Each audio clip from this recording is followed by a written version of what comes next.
Bom, eu estou aqui com o Cristiano Zanin, o advogado do presidente Lula, que é conhecido de todo o país e que me honra com a sua presença e com quem eu colaboro em alguns processos do presidente.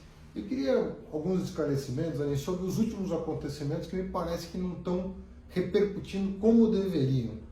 A começar pelo de hoje, que é a divulgação pela Polícia Federal, portanto um documento da própria Polícia Federal, dizendo que os documentos que foram entregues pelo Odebrecht para a Lava Jato são documentos que tiveram seus elementos manipulados, o que significa dizer que aqueles documentos não são fiéis ao sistema da própria empresa e que podem ter sido usados, portanto, para tanto favorecer amigos como prejudicar adversários da imprensa. Eu queria que você explicasse para quem está nos ouvindo o que está em jogo num caso tão grave como esse e que eu acho que não está recebendo da parte da imprensa a devida atenção. Haddad, esse material foi entregue pela Odebrecht ao Ministério Público Federal. E com base nesse material, várias pessoas, inclusive o ex-presidente Lula, estão sendo acusadas. No entanto, o que nós provamos agora? Que esse material foi manipulado antes de ser entregue pela Odebrecht ao Ministério Público. Não é uma cópia fiel do material que foi apreendido na Suíça, como sempre disseram. Ao contrário, é uma outra cópia e que, segundo a própria Polícia Federal, contém indícios fortes de que foi manipulado. Então, esse material não pode ter valor probatório nenhum, nem no Brasil e nem no exterior, para onde também foi mandado. Vários países receberam cópia desse material. Agora, Zanin, óbvio que eu vou fazer uma pergunta retórica para você, mas o ouvinte merece uma resposta. Não seria o mínimo você checar a veracidade daquele documento, atestar a veracidade do documento, antes de qualquer ação judicial contra quem quer que seja, ainda mais envolvendo personalidades de outros países com os quais a justiça brasileira está colaborando? Não seria um procedimento quase que protocolar garantir que aqueles documentos eram reais, uma cópia real do sistema do Odebrecht, antes de qualquer outra providência? Sem dúvida alguma. Até porque, quando esse material foi entregue ao Ministério Público Federal, isso foi documentado em um processo específico. E nós, ao longo do tempo, pedimos acesso pleno a esse processo específico, para poder verificar exatamente se esses elementos eram fidedignos e quais eram os problemas eventualmente existentes com esse material. No entanto, esse acesso foi negado a nós, a despeito dos sucessivos pedidos formulados. Nós conseguimos, então, apenas agora fazer uma nova perícia nesse material e essa perícia apontou todos esses vícios, todos esses problemas que nós estamos aqui apontando. Evidentemente que dentro de um processo normal, o Ministério Público teria que provar a culpa daquele que ele está acusando. Agora, nesses casos que envolvem o ex-presidente Lula, lamentavelmente, de forma incorreta, esse ônus de provar a inocência foi transferido a ele, o que não é certo. A despeito disso, com esse material, nós provamos cabalmente que o presidente Lula não recebeu nenhum valor da Odebrecht ou de qualquer outra empresa. Mesmo no sistema que foi entregue pela Odebrecht ao Ministério Público, não consta o nome do presidente Lula. Agora, qualquer ilação que eles queiram fazer usando esse material, também não pode ser feita, porque nós provamos agora que esse material, segundo a própria visão da Polícia Federal, não tem nenhum valor probatório, porque foi manipulado pela própria Odebrecht. Agora, sendo um fato novo desta gravidade, ele pode ser utilizado, a perícia, lembrando que o perito é da própria Polícia Federal, não é um perito que você indicou para o juiz. É a própria polícia que pela são peritos oficiais. São peritos oficiais. Exato. Diante de um fato novo, desta relevância, e envolvendo o direito penal, que fere talvez o maior valor que uma pessoa possa ter, que é a própria honra. Essa documentação vai ser levada a todos os processos aos quais o presidente Lula responde, e nós esperamos com as consequências que são cabíveis e são, obviamente, o que se espera do Poder Judiciário. Sem dúvida, porque primeiro você tem uma situação em que vários documentos ingressaram no país sem o procedimento previsto em lei. Quando você tem a importação de documentos para serem usados em processos penais, você tem um procedimento específico que deve ser seguido. Isso não ocorreu.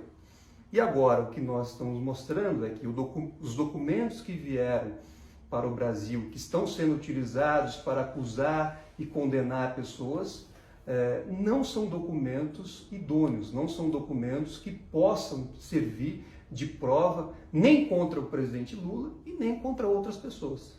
Daniel, eu queria entrar num outro tema quente dos últimos dias, que é a tentativa do Ministério da Justiça, por meio do ministro Moro, de enquadrar o presidente Lula na Lei de Segurança Nacional, de conhecimento geral, que é a lei da ditadura militar, para perseguir adversários políticos.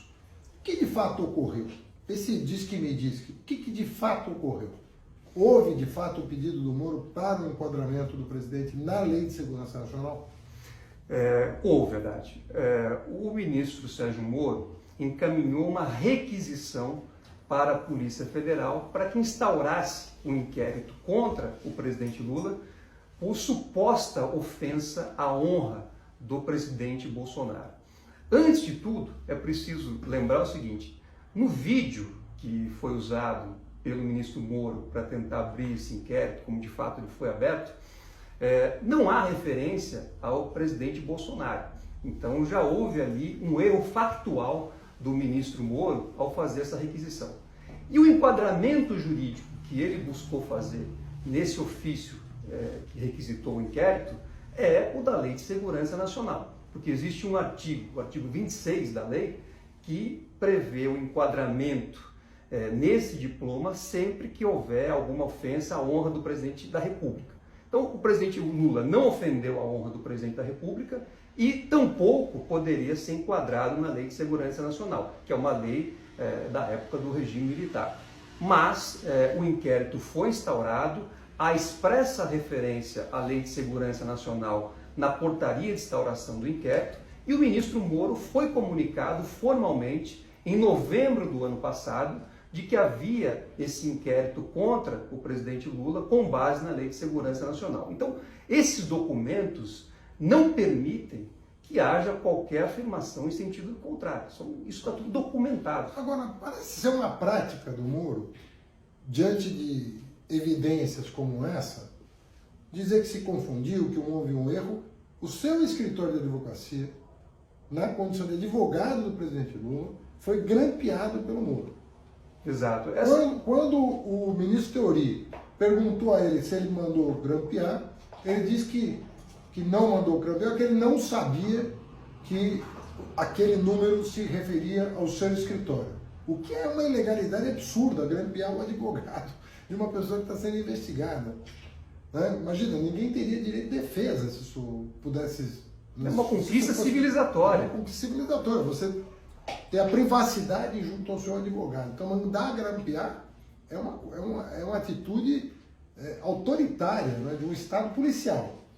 Aí o ministro Teori, do STF, pergunta se ele mandou grampear. Ele disse que não sabia que o número se referia ao teu escritório. Aí, vocês protocolaram junto ao Supremo o documento que mostrava que ele sim tinha ciência de que aquele número era do seu escritório de advocacia. Qual foi a resposta dele? Naquele momento, o Moro respondeu ao ministro Teori que estava muito atarefado e que não teve tempo de ver o ofício, o que não pode ser aceito, porque é inclusive um dever do juiz verificar o que consta no processo. Ele tinha o dever e ele sabia que estava grampeando os advogados do presidente Lula. Tanto sabia que existem planilhas que mostram que as nossas conversas entre advogados foram acompanhadas em tempo real pela Polícia Federal, pelo Ministério Público Federal do Paraná e pelo juiz Moro. Essas planilhas, elas resumiam as conversas que nós tínhamos sobre estratégia de defesa e elas eram protocoladas na Secretaria da 13ª Vara. Ou seja, esse comportamento, como eu já disse, ele viola não só o direito de defesa do presidente Lula, ele viola prerrogativas dos advogados e viola conquistas civilizatórias.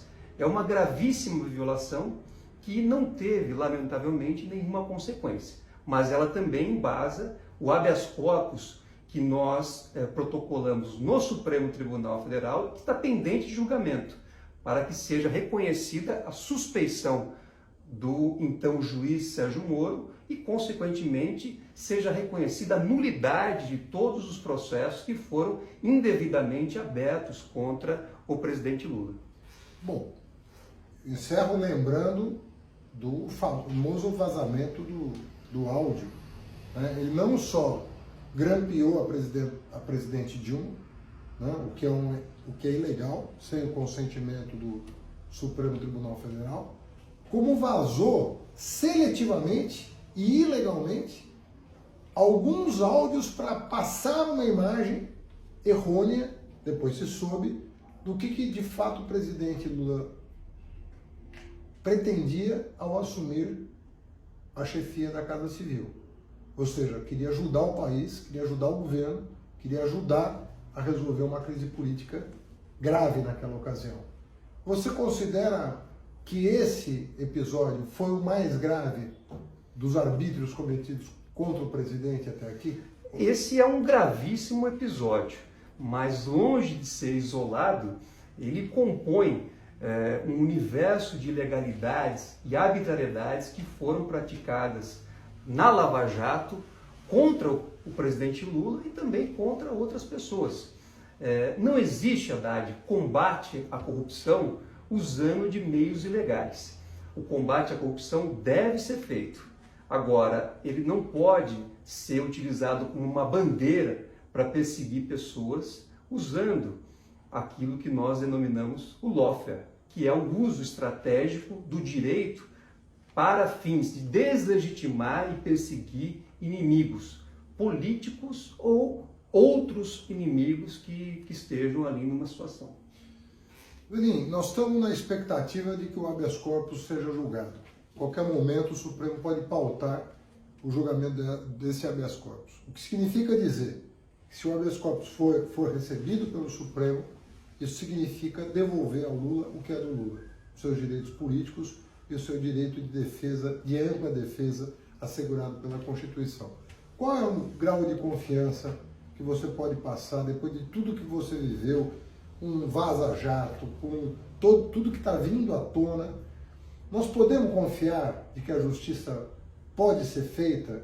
E, por fim, além do Supremo, a ONU. Quando é que a ONU se manifesta a respeito daquelas liminares concedidas para que o Lula participasse do pleito de 2018? Ou seja, o que eu estou querendo passar aqui para quem está nos ouvindo é uma sensação de que a gente possa voltar à normalidade democrática e que o Lula recupere os seus direitos e possa decidir, né, como ele pode contribuir da melhor maneira para os destinos do país. Haddad, como advogado que conduziu esse habeas corpus no Supremo Tribunal Federal, eu posso te dizer que lá existem inúmeros elementos para que seja reconhecida a suspeição do então juiz Moro. Ele grampeou advogados, ele indeferiu todas as provas que nós buscamos fazer, ele promoveu uma devassa na vida do presidente Lula, ele coordenou a acusação contra o presidente Lula. A Vaza Jato depois reforçou tudo o que nós dissemos desde 2016. É sempre preciso lembrar que o juiz não só tem que ser imparcial, como ele tem que parecer também imparcial perante a sociedade. Depois de tudo que nós mostramos, depois do que a Vaza Jato mostrou, Será que alguém pode ter dúvida de que o Moro não propiciou um julgamento justo, imparcial e independente ao presidente Lula? Eu acho que essa dúvida não existe, não pode existir mais.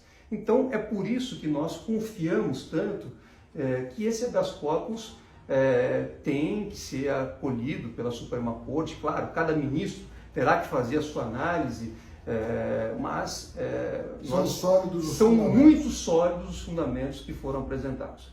Em relação ao processo que tramita no Comitê de Direitos Humanos da ONU, ele foi protocolado em julho de 2016 e nós fomos atualizando, eu e Valesca, esse processo ao longo de todo esse tempo. Então, o comitê tem nos autos todos os elementos também para reconhecer que houve violação aos direitos internacionais, ao Pacto Internacional de Direitos Civis e Políticos, na condução do processo contra o presidente Lula. Então, nós também temos a expectativa de que esse comunicado, que foi o primeiro comunicado individual feito por um brasileiro ao Comitê de Direitos Humanos da ONU, venha a ser julgado no futuro próximo e que possa restabelecer ou ajudar o país, o Brasil, a reencontrar o trilho da legalidade e do devido processo legal. Bom, eu conversei aqui com o Dr. Zanin, que é meu colega aqui na defesa do presidente Lula, alguns minutos. Mas eu quero já prometer, e ele já concordou, que a gente faça uma entrevista longa sobre tudo que está acontecendo no Brasil. Não vamos falar só dos casos do Lula, eu quero a tua visão mais ampla sobre o significado disso para a história do Brasil, o que isso significa em termos mundiais, que você tem rodado o mundo e há uma preocupação enorme com a questão do lawfare, que é essa guerra jurídica para fazer política, né? Que está afetando a democracia de vários países, e eu acho que com mais tempo a gente vai poder esmiuçar e esclarecer muitas dúvidas, né, de quem nos ouve nesse momento. Muito obrigado. Obrigado, Dade. Será um grande prazer, e conversar com você é sempre uma honra, e tenho certeza que a nossa próxima conversa também vai ser muito produtiva. Maravilha.